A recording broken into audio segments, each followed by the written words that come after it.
Hello friends, welcome back to our channel. రైలు ప్రయాణమంటేనే చాలా హాయిగా ఉంటుంది కదా.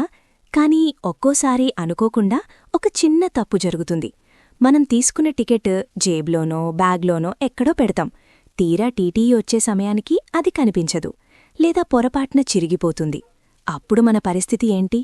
గుండెల్లో రైళ్లు పరిగెడతాయి కదా. టీటీఈ ఫైన్ వేస్తాడేమో, లేదా మధ్యలోనే రైలు దింపేస్తాడేమో అని భయపడతాం.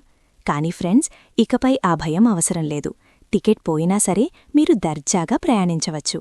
ఇండియన్ రైల్వే రూల్స్ ఏం చెబుతున్నాయి, టికెట్ పోతే మీరు వెంటనే చేయాల్సిన పని ఏంటి, ఈ వీడియోలో క్లియర్గా తెలుసుకుందాం.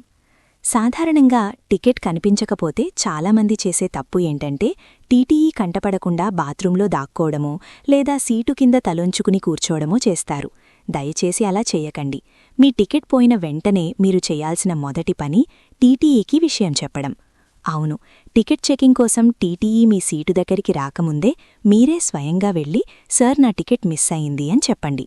మీ సీటు నంబర్ ఎంత, మీరు ఎక్కడ్నుంచి ఎక్కడికి బుక్ చేసుకున్నారు అనే వివరాలు చెప్పండి. మీరు చెప్పింది నిజమేనా కాదా అని టీటీఈ వెరిఫై చేస్తారు. దీనికోసం మీరు ఖచ్చితంగా మీ దగ్గర ఉన్న ఒరిజినల్ ఐడి ప్రూఫ్ చూపించాలి. ఆధార్ కార్డ్, ఓటర్ ఐడి లేదా పాస్పోర్ట్.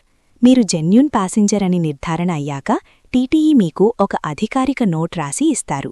కొన్ని సందర్భాల్లో స్వల్ప జరిమానా, డ్యూప్లికేట్ టికెట్ ఛార్జెస్ తీసుకుని డ్యూప్లికేట్ టికెట్ ఇష్యూ చేస్తారు. దీంతో మీరు టికెట్ లేని ప్రయాణికుడిలా కాకుండా రెగ్యులర్ ప్యాసింజర్లాగే మీ గమ్యస్థానానికి చేరుకోవచ్చు. సో, దాక్కోవడం కంటే నిజం చెప్పడం వల్ల భారీ జరిమానా తప్పించుకోవచ్చు. ఇక ఈ రోజుల్లో అందరూ ఆన్లైన్లోనే బుక్ చేసుకుంటున్నారు. ఒకవేళ మీ ఫోన్ స్విచ్ ఆఫ్ అయినా లేదా మెసేజ్ డిలీట్ అయినా కంగారు కడకండి. టీటీఈ దగ్గర ఉండే చార్ట్లో మీ పేరుంటుంది. మీ పేరు, మీ ఐడి వివరాలు చెబితే చాలు. టీటీఈ తన సిస్టంలో చెక్ చేసి మీకు హెల్ప్ చేస్తారు. దీనికోసం మీ దగ్గర టికెట్ స్క్రీన్షాట్ ఉంచుకోవడం ఎప్పుడూ మంచిది. ఒకవేళ మీరు నిజం చెప్పినా టీటీఈ వినకపోయినా లేదా మీతో దురుసుగా ప్రవర్తించి రైలు దిగమని చెప్పినా మీరు భయపడాల్సిన పనిలేదు. వెంటనే రైల్వే హెల్ప్లైన్ నెంబర్ 139కి కాల్ చేసి ఫిర్యాదు చేయవచ్చు.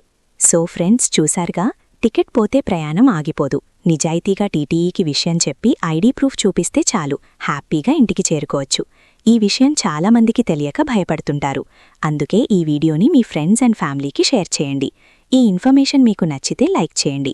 రైల్వేస్ గురించి ఇలాంటి మరిన్ని ఇంట్రెస్టింగ్ రూల్స్ తెలుసుకోవడానికి మన ఛానల్ని సబ్స్క్రైబ్ చేసుకోండి. మరో మంచి వీడియోతో మళ్ళీ కలుద్దాం.